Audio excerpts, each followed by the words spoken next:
नमस्कार दोस्तों, इमेजिन करो आप अपने परिवार और रिलेटिव्स के साथ अपने घर पर बैठे हो, नए साल का जश्न मना रहे हो और अचानक से एक बड़ा धमाका होता है। अब आमतौर पर धमाके की आवाज सुनकर आपको लगेगा कि कोई वॉर की सिचुएशन होगी, कोई सोशियो पॉलिटिकल क्राइसिस हो रही हो, लेकिन यहाँ ऐसा कुछ भी नहीं था। 2 जनवरी साल 2023 की बात है। जोशीमठ में रहने वाले 52 साल के प्रकाश भोटियाल रात में सो रहे थे कि अचानक से उनकी नींद खुलती है एक बड़े धमाके की आवाज से। उठकर उन्होंने देखा क्या हुआ है, तो उन्हें दिखा कि उनकी घर की दीवारों में बड़े बड़े क्रैक्स, कुछ ऐसी दिखने वाली दरारें जो कि किसी एक कमरे में नहीं बल्कि उनके घर के 11 में से 9 कमरों में थी। प्रकाश अपने पूरे परिवार के 11 मेंबर्स को उन बचे हुए 2 कमरों में शिफ्ट करवा देते हैं। तब से लेकर आज तक उनका पूरा परिवार इन्हीं 2 कमरों में रह रहा है। चिंता इस बात की है कि आने वाले समय में ये 2 कमरे भी सुरक्षित नहीं बचेंगे, क्योंकि ऐसे ही क्रैक्स जोशीमठ में करीब 700 बिल्डिंग्स में देखने को मिले। ये पूरा शहर जमीन में धंस रहा है। Joshimठ, the city which serves as Lord Badrinath's winter residence, is sinking.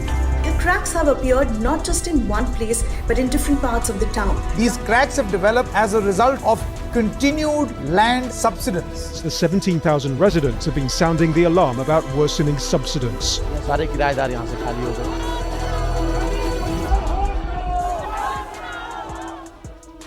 दोस्तों, जोशीमठ एक इंपॉर्टेंट जगह है। उत्तराखंड के चमोली डिस्ट्रिक्ट में 1800 मीटर की हाइट पर यह शहर आपको मिलेगा, जिसकी पॉपुलेशन है करीब 23,000 लोग। बद्रीनाथ श्राइन, जो कि हिंदुओं के लिए सबसे इंपॉर्टेंट तीर्थ मंदिरों में से एक है, वो इसके काफी करीब है, अराउंड 45 किलोमीटर दूर। इसके अलावा इसके पास है औली का नगर, जो कि स्कीइंग के लिए एक बड़ी अच्छी जगह बताई जाती है और सरकार इसे एज इंटरनेशनल स्कीइंग डेस्टिनेशन भी प्रमोट करने लग रही है। आसपास काफी ट्रैकिंग की भी जगहें हैं और इंडो चाइना बॉर्डर भी इससे काफी नजदीक है। इसी रीजन से जोशीमठ में एक मेजर इंडियन आर्मी का बेस भी है और एक स्ट्रैटेजिक रोड जो जाती है इंडो टिबेटन बॉर्डर तक। इस रोड पर भी रिपोर्टेडली बड़े क्रैक्स देखे गए, लेकिन क्योंकि जोशीमठ की लोकेशन यहाँ पर इतनी इंपॉर्टेंट है, पिछले कई दशकों में काफी कंस्ट्रक्शन देखी गई इस नगर में, होटल्स, रेस्टोरेंट्स और बाकी एस्टेब्लिशमेंट्स की। अब बात कुछ ऐसी है कि बताया जाता है कि ये पूरा शहर आज से करीब 100 साल पहले ही बसा था। यहाँ पास की पहाड़ी पर एक अर्थक्वेक आया, जिसकी वजह से एक लैंडस्लाइड हुई और काफी सारे पत्थर आकर यहाँ गिर गए। ओवर टाइम वो पत्थर स्टेबलाइज कर गए और इसके ऊपर ये शहर बसा। मगर प्रॉब्लम यह है कि इसी कारण से जमीन ज्यादा कंस्ट्रक्शन के लिए सही नहीं थी, स्पेशली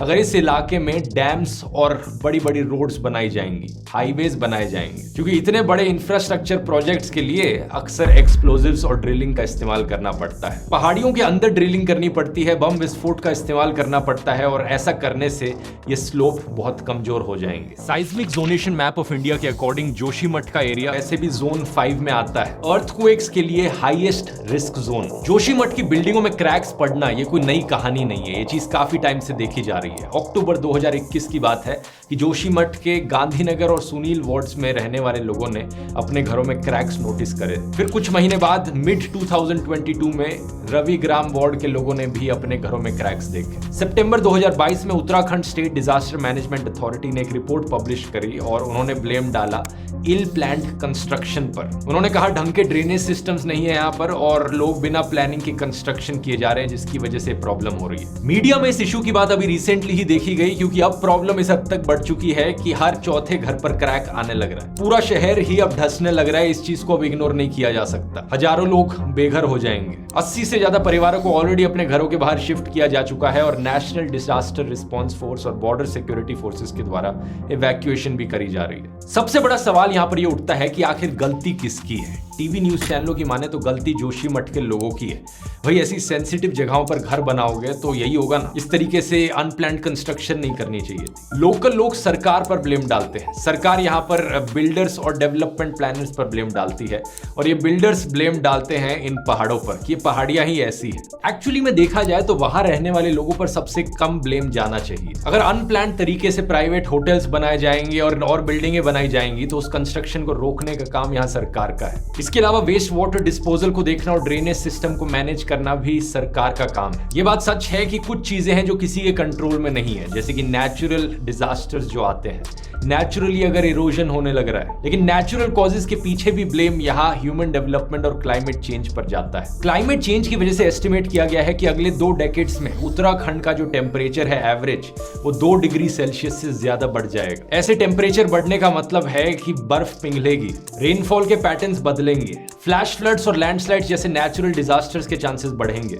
क्रॉप सीजन्स में बदलाव आएगा जिसका असर किसानों पर पड़ेगा। ये चीज तो ऑलरेडी होने भी लग रही है। 2 साल पहले का आर्टिकल कैसे उत्तराखंड के किसान ऑलरेडी माइग्रेट कर रहे हैं क्लाइमेट चेंज की वजह से। लेकिन क्लाइमेट चेंज अपने आप में एक बहुत बड़ा सेपरेट इशू है। जोशीमठ की क्राइसिस पर काफी इनडायरेक्ट और काफी कम ब्लेम ही जाता है उसका, इसलिए डायरेक्ट कॉजेस पर फोकस करते हैं। पहला डायरेक्ट कॉज बताया जाता है Tapovan Vishnugarh hydro power project. ये एक हाइड्रो इलेक्ट्रिक प्रोजेक्ट है जिसकी कंस्ट्रक्शन साल 2006 में शुरू हुई थी। अभी तक इसकी कंस्ट्रक्शन खत्म नहीं हुई है, लेकिन इस प्रोजेक्ट की एक टनल बनाई गई थी जो जोशीमठ के नीचे से गुजरती है, एलिजिडली बताया जाता है। जियोलॉजिस्ट एमपीएस भिष्ट और पीयूष रौटेला ने साल 2010 में एक पेपर पब्लिश किया था जिसका टाइटल था disaster looms large over Joshimath. इस रिसर्च पेपर में इन्होंने मेंशन किया था कि कैसे ये particular project single handedly Joshimath का लैंडस्केप बदल सकता है, पूरे जोशीमठ को खतरे में डाल सकता है। ऐसा क्यों है? इन्होंने मेंशन किया कि दिसंबर 2009 में इस प्रोजेक्ट की कंस्ट्रक्शन के वक्त जो इक्विपमेंट इस्तेमाल करी गई थी,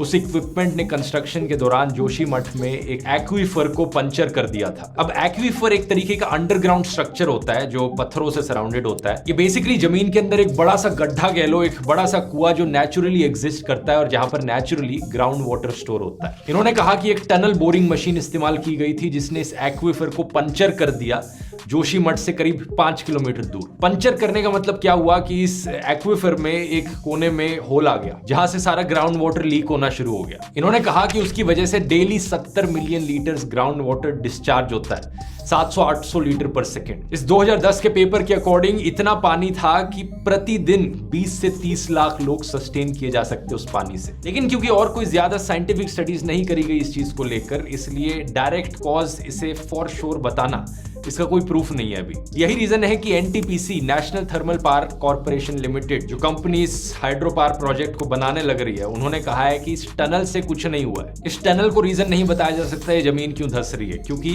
एनटीपीसी का कहना है उन्होंने ये टनल जोशीमठ के नीचे नहीं बनाई, उन्होंने ये टनल 1 किलोमीटर दूर बनाई है जोशीमठ से और 1 किलोमीटर जमीन के नीचे बनाई। अच्छा, दूसरी डायरेक्ट कॉज बताया जाता है एक 6 किलोमीटर लंबी सड़क हेलांग मारवाड़ी बाईपास जो कि करंटली अंडर कंस्ट्रक्शन है। ये 800 किलोमीटर लंबे 4 धाम प्रोजेक्ट का हिस्सा है। एक ऐसा प्रोजेक्ट जिसे साल 2016 में प्रधानमंत्री मोदी के द्वारा इनॉग्रेट किया गया था at a cost of around 12,000 crore. दिसंबर 2022 में मोदी सरकार ने सुप्रीम कोर्ट से दूसरी बार अप्रूवल मांगा था इस 4 धाम प्रोजेक्ट के अंदर एक बाईपास को कंस्ट्रक्ट करने का, चंपावत बाईपास। दोनों बारी सुप्रीम कोर्ट ने अप्रूवल देने से मना कर दिया। जियोलॉजिस्ट नवीन जोयाल जो कि सुप्रीम कोर्ट के द्वारा अपॉइंटेड हाई पावर्ड कमेटी के मेंबर हैं, उन्होंने 4 धाम प्रोजेक्ट को रिव्यू किया और उन्होंने कहा कि हम में से कुछ लोगों ने सजेस्ट किया था कि इस सड़क को नहीं बनाया जाना चाहिए जब तक जियो टेक्निकल फीजिबिलिटी स्टडी कंडक्ट नहीं करी जाए इस जगह की। लेकिन हमारी सजेशंस को पूरी तरीके से इग्नोर कर दिया गया और इस सड़क को बनने दिया गया बिना किसी साइंटिफिक रिपोर्ट्स के। यहाँ पर ये हेलांग मारवाड़ी बाईपास रोड की बात कर रहे हैं। लोकल लोगों का कहना है कि उन्होंने इस रोड की कंस्ट्रक्शन के दौरान एक्सप्लोजिव्स और ड्रिलिंग को होते हुए देखा। जब इसकी न्यूज इतनी मीडिया में फैल रही है तो 4 धाम प्रोजेक्ट की इस सड़क की कंस्ट्रक्शन को अभी के लिए रोक दिया गया है। मैंने आपको बताया था जोशीमठ के बगल में एक और नगर है औली नाम से, जो कि एक स्की रिजॉर्ट भी है। वहां पर एक केबल कार रोपवे भी है। तो इस रोपवे के जो पिलर्स हैं उस पर भी डैमेज देखा गया। कुल मिलाकर देखा जाए तो इस प्रॉब्लम को सिंपली कहा जा सकता है the problem of sustainable development. एक ऐसी चीज जो स्कूल में हमें पढ़ाई जाती है। जो जमीन यहाँ ढसने लग रही है, इस चीज को इंग्लिश में कहा जाता है लैंड सब्सिडेंस। लैंड सब्सिडेंस के पीछे कई कारण हो सकते हैं। अर्थक्वेक की वजह से अर्थ के क्रस्ट का हिल जाना, ये एक नेचुरल कॉज हो गया, लेकिन मैन मेड कॉजेज भी हो सकते हैं, जैसे कि ग्राउंड वाटर रिमूवल। बात क्या है, जब जमीन के नीचे से ग्राउंड वाटर खत्म हो जाता है, पानी जिन पत्थरों को और जिस जमीन को ऊपर होल्ड करके रखता है वो भी नीचे धंसनी शुरू हो जाती है। जियोलॉजिस्ट का मानना है इंडोनेशिया में जो जकार्ता शहर है वो one of the fastest sinking cities in the world है। उसके पीछे भी 80% रीजन यही बताया जाता है। दोस्तों आप ये शायद हैरान हो जाएंगे जानकर कि जोशीमठ में लैंड सब्सिडेंस की प्रॉब्लम को आज से ऑलमोस्ट 50 साल पहले ही आइडेंटिफाई किया जा चुका था। 1976 में एमसी मिश्रा कमेटी बनाई गई थी जिसने इस फिनोमेना के पीछे रीजंस को आइडेंटिफाई किया था। इन्होंने एक रिपोर्ट निकाली थी, the Mishra committee report of 1976, जो कि सबसे पुरानी रिपोर्ट है जोशीमठ की लैंड सब्सिडेंस प्रॉब्लम के ऊपर। इस रिपोर्ट में वार्निंग दी गई है कि यहाँ पर पड़े पत्थरों को हिलाओ मत, यहाँ खुदाई मत करो और एक्सप्लोजिव्स का इस्तेमाल मत करो। रिपोर्ट ने यह भी पॉइंट आउट किया था कि ड्रेनेज फैसिलिटी सही नहीं थी इस नगर में, जिसकी वजह से प्रॉब्लम और ज्यादा बढ़ रही थी और लैंडस्लाइड्स भी आ रही थी। इसके बाद साल 2006 में Wadia institute of Himalayan geology ने एक और रिपोर्ट निकाली जिसमें कहा गया कि इवेंचुअल कोलैप्स हमें यहाँ पर देखने को मिल सकता है पूरे शहर का। ड्रेनेज सर्विसेज को ठीक करो। फिर 2013 में सुप्रीम कोर्ट के द्वारा अपॉइंटेड कमेटी ने हाइड्रो पावर प्रोजेक्ट्स को आइडेंटिफाई किया उत्तराखंड में कि एक सिग्निफिकेंट हैजर्ड है ये इस जगह पे हाइड्रो पावर प्रोजेक्ट्स बनाना। लेकिन क्या सरकार ने इन वार्निंग्स को सुना? 2019 में सरकार ने इंस्टेड कहा कि जो सारे हाइड्रो पावर प्रोजेक्ट्स हैं 25 मेगावाट से ऊपर के, उन्हें फास्टर क्लियरेंस दी जाए, जल्दी से क्लियरेंस दी जाए और उन्हें रिन्यूएबल प्रोजेक्ट्स का दर्जा दे दिया जाए। रिन्यूएबल एनर्जी अच्छी बात है, लेकिन प्रोजेक्ट्स को बनाया जाना चाहिए ढंग से, यहाँ रिसर्च करके, साइंटिफिक स्टडीज कंडक्ट करके कि प्रोजेक्ट्स बनाना ठीक भी है या नहीं। जोशीमठ बचाओ संघर्ष समिति एक ग्रुप है जो साल 2004 से एनटीपीसी के विष्णुगढ़ हाइड्रो प्रोजेक्ट पावर के अगेंस्ट प्रोटेस्ट कर रहा है। इनका मानना है कि आज जो सिचुएशन जोशीमठ में हुई है वो इस हाइड्रो पावर प्रोजेक्ट की वजह से है। अगर आपको डर है कि आपके रहने वाले एरिया में लैंड सब्सिडेंस की प्रॉब्लम हो रही है तो इसे आइडेंटिफाई करने के लिए कुछ कैरेक्टरिस्टिक्स हैं। हर छोटा मोटा क्रैक जो आपकी घर की दीवारों में आता है उससे डरने की जरूरत नहीं है। अगर जमीन धंस रही है तो जो क्रैक्स होंगे वो कम से कम 3 मिलीमीटर से ज्यादा बड़े होंगे। ये क्रैक्स अक्सर ऊपर जाकर चौड़े हो जाएंगे और नीचे थोड़े पतले होंगे। ये क्रैक्स इंटरनली भी दिखेंगे और एक्सटर्नली भी दिखेंगे, सिर्फ एक साइड पर दीवार के नहीं दिखेंगे। और यूजुअली ये क्रैक्स दरवाजे और खिड़कियों के पास दिखेंगे। इन डिफरेंसेस को याद रखना क्योंकि आमतौर पर दीवारों में क्रैक्स ह्यूमिडिटी की वजह से भी पड़ सकते हैं जब दीवारें स्वेल अप करती हैं। वो कोई ज्यादा डरने की बात नहीं है। उम्मीद करता हूं वीडियो हमेशा की तरह इन्फॉर्मेटिव लगा होगा। बहुत बहुत धन्यवाद।